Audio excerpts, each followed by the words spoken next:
नमस्कार, मैं रूपक महागणाधिपति गणेश के एक नए एपिसोड में आपका स्वागत करता हूं। नमस्कार, मैं अपेक्षा। भारत के हृदय प्रदेश के पश्चात अब दक्षिण भारत में आपका स्वागत है। भारत के हृदय प्रदेश या मध्य भारत से अब हम आ गए हैं भारत के दक्षिण में, और आज हम बात करने वाले हैं एक ऐसे श्री गणेश धाम की जो एक ऊंची पहाड़ी पर स्थित है और श्री उच्ची पिल्लैयार मंदिर कहलाता है, जिसका इतिहास एक ओर जहां 7वीं शताब्दी से आरंभ होकर पल्लवों और मदुरई नायक राजवंश तक जाता है, तो दूसरी ओर इससे जुड़ी कथाएं इसे रामायण काल के एक घटनाक्रम से जोड़ती हैं।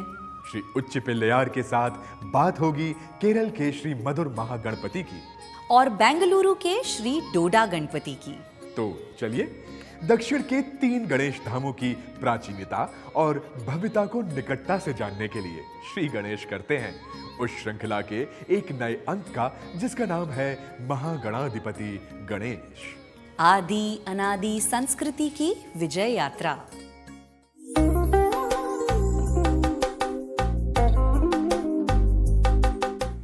सबसे पहले हम बात करेंगे श्री उच्च पिल्लैयार मंदिर की।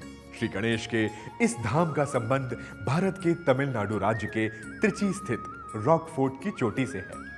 ऐसा कहा जाता है कि पूर्व में इस क्षेत्र में थिरिसिरन नामक एक असुर का शासन था और यह क्षेत्र थिरिसिरीपुरम कहलाता था।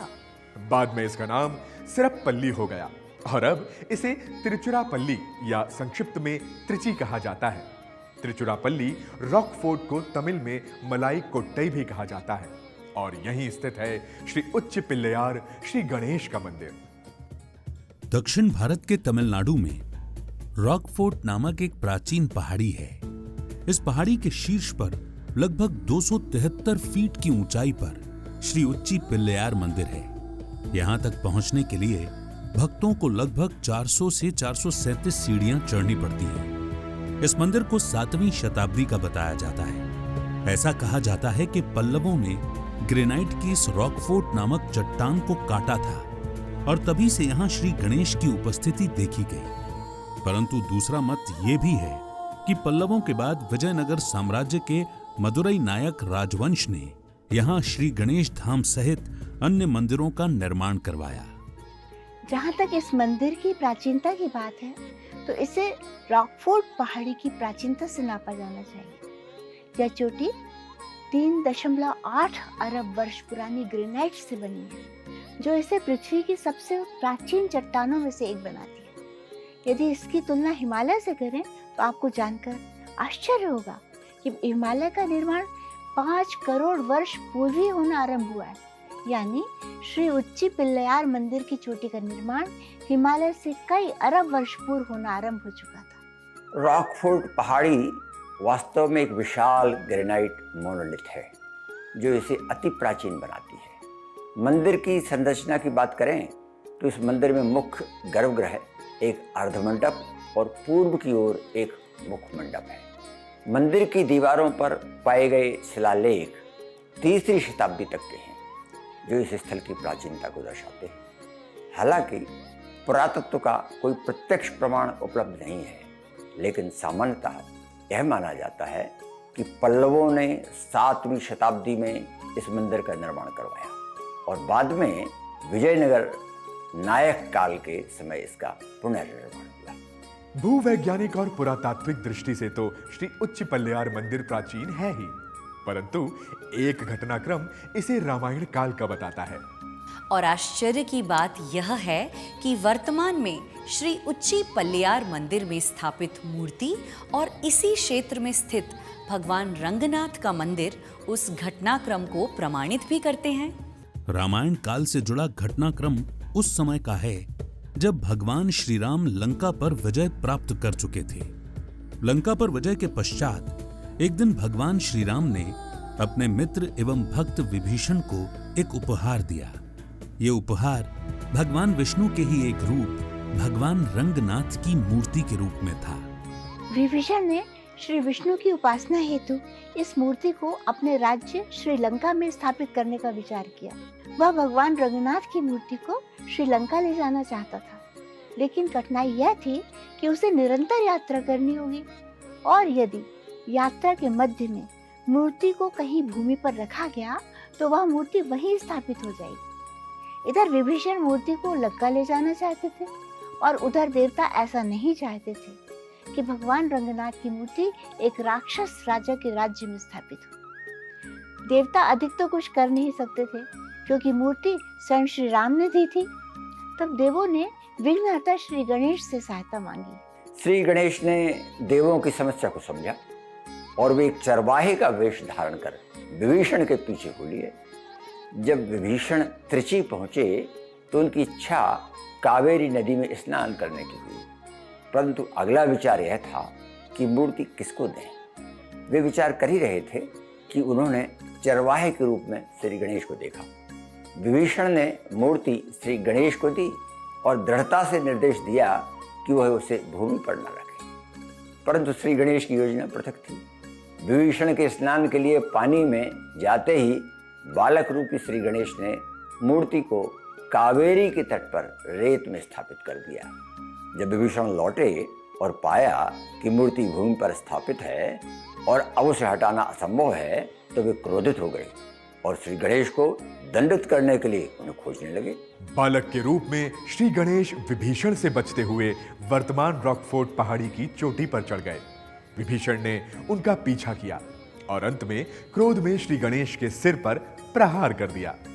उसी क्षण श्री गणेश अपने वास्तविक रूप में प्रकट हो गए। श्री गणेश को देखकर विभीषण पछताए और उन्होंने क्षमा मांगी। श्री गणेश ने विभीषण को क्षमा कर दिया, परंतु इस घटनाक्रम के चिन्ह के रूप में वर्तमान में श्री गणेश की मूर्ति के माथे पर एक छोटा सा गड्ढा देखा जा सकता है। इस घटनाक्रम का दूसरा प्रमाण श्री रंगम में प्रसिद्ध रंगनाथ स्वामी मंदिर भी है। यानी ये घटनाक्रम दो मंदिरों के बीच के संबंध को भी स्थापित करता है। कहा जाता है कि जिस स्थान पर श्री गणेश ने रंगनाथ देवता की मूर्ति को रखा था, वो स्थान समय के साथ गहरे जंगलों से घिर गया था। कालांतर में एक चोल राजा ने इस स्थान को खोजा और श्री रंगम में रंगनाथ स्वामी मंदिर की स्थापना हुई। श्री उच्ची पल्लेयार मंदिर से जुड़े दो और मंदिर हैं, जिनमें से रॉकफोर्ट चट्टान की तलहटी में स्थित माणिक्य विनयगर मंदिर है, जिसके विषय में कहा जाता है कि श्री उच्ची पल्लेयार की यात्रा से पूर्व इस मंदिर के दर्शन आवश्यक हैं। और दूसरा मंदिर मध्य तल पर भगवान शिव को समर्पित थायुमन स्वामी मंदिर है। इन मंदिरों की उपस्थिति से ये पूरा स्थल आध्यात्मिक ऊर्जा से पूर्ण प्रतीत होता है। हमने अभी श्री गणेश के उच्च पिल्लयार मंदिर के साथ एक ऐसे मंदिर की बात की जो महादेव को समर्पित है। और अब हम एक ऐसे श्री गणेश धाम की बात करेंगे जो पहले महादेव को समर्पित मंदिर था, परंतु बाद में यहाँ श्री गणेश प्रकट हुए। कैसे? आइए देखते हैं। दक्षिण भारत में केरल के कासरगोड शहर से 7 किलोमीटर दूर मोगराल नदी है, जिसे स्थानीय रूप से मधुवाहिनी या मधुर वाहिनी नदी कहा जाता है। इसी नदी के तट पर स्थित है श्री मधुर महागणपति मंदिर। इस मंदिर को 10वीं शताब्दी का बताया जाता है। इस मंदिर को पहले मुख्य रूप से शिव मंदिर माना जाता था, जहां भगवान शिव को श्रीमद अनंतेश्वर के रूप में पूजा जाता था। यद्यपि समय के साथ यहाँ भगवान श्री गणपति को अधिक महत्व मिला, और इसका विशेष कारण था कि मंदिर के गर्भगृह की दक्षिणी दीवार पर श्री गणेश की अद्वितीय स्वयंभू प्रतिमा का प्रकट होना। किंवदंती के अनुसार यह मंदिर मूल रूप से श्रीमद अनंतेश्वर मंदिर था। उस समय एक पुजारी और उनका छोटा पुत्र यहाँ रहते थे। एक दिन खेलते हुए पुजारी के पुत्र ने मंदिर के गर्भगृह की दक्षिणी दीवार पर गणेश जी की एक आकृति बना दी। आश्चर्य तब हुआ जब बालक द्वारा बनाया हुआ वह चित्र धीरे धीरे बड़ा और मोटा होने लगा। समय के साथ यह आकृति अपना आकार बढ़ाती गई और अंततः एक बड़ी और स्पष्ट श्री गणेश प्रतिमा के रूप में उभरी। इस घटना के पश्चात यह स्वाभाविक था कि गणेश जी की इस प्रतिमा के दर्शन के लिए लोग आने लगे और यह मंदिर मुख्य रूप से श्री गणेश जी की पूजा का केंद्र बन गया। एक प्रसंग के अनुसार टीपू सुल्तान इस मंदिर को ध्वस्त करने आया था, परंतु यहाँ के कुएं का मधुर पानी पीकर उसका विचार परिवर्तित हो गया।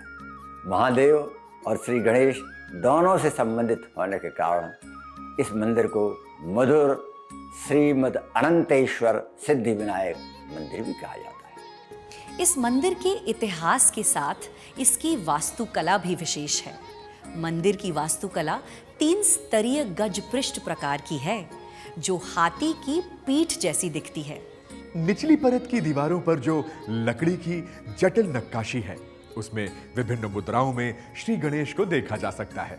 अभी हमने नक्काशी में श्री गणेश के विभिन्न रूपों को देखा और अब हम श्री गणेश के विशेष स्वरूप को अपने में समेटने वाले श्री गणेश धाम की ओर चलते हैं।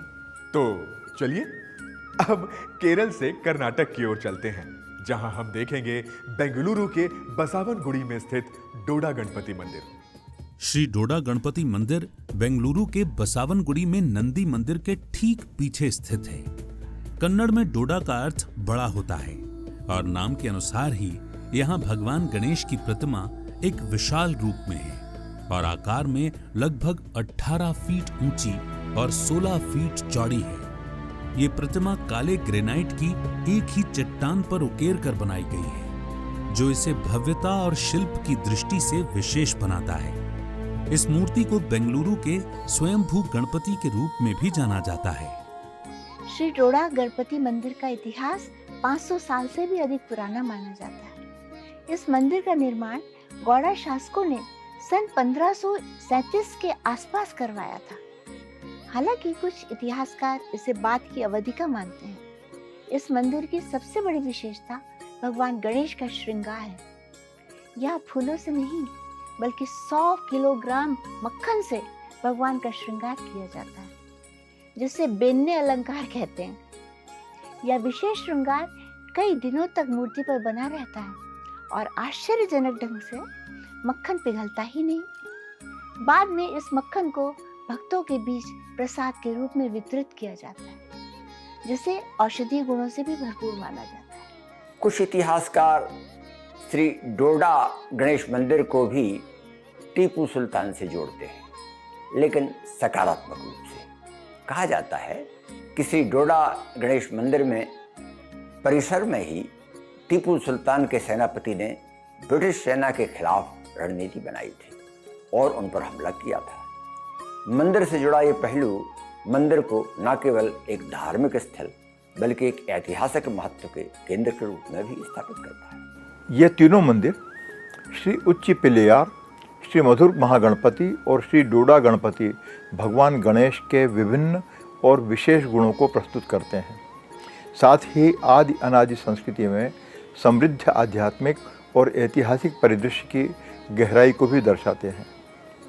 श्री उच्ची पिल्लैयार मंदिर, जो रॉक फोर्ट की प्राचीन चोटी पर स्थित है, रामायण काल की एक किंवदंती को प्रमाणित करता हुआ नजर आता है, क्योंकि वह पृथ्वी की सबसे पुरानी चट्टानों में से एक पर अवस्थित है।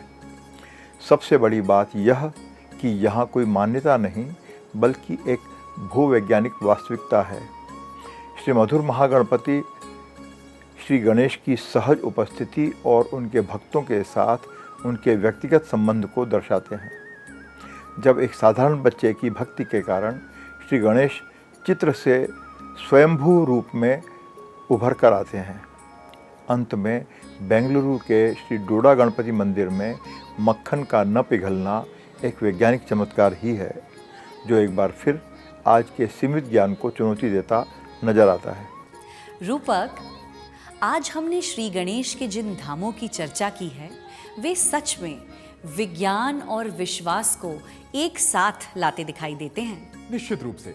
और इन सब के बीच श्री गणेश अपने सच्चे स्वरूपों में देखे जा सकते हैं, जहां वे बुद्धिमत्ता से धर्म की रक्षा भी कर रहे हैं और अपनी सहजता से भक्तों द्वारा निर्मित एक चित्र से प्रकट भी हो रहे हैं।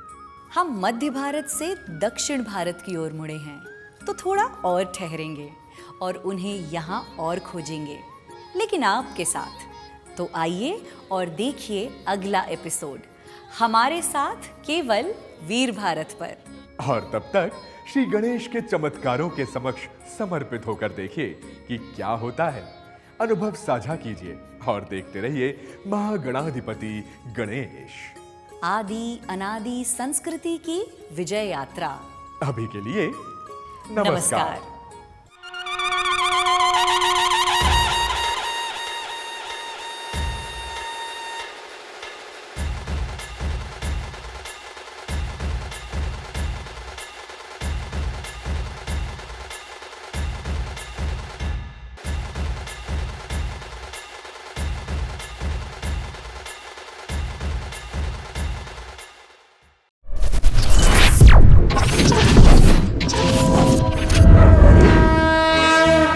वयं राष्ट्रे जागृयाम पुरोहितः। हम राष्ट्र आराधक भारतवर्ष को जागृत और जीवंत बनाएं। युग युगीन भारत के कालजयी महानायकों की तेजस्विता की गौरव गाथा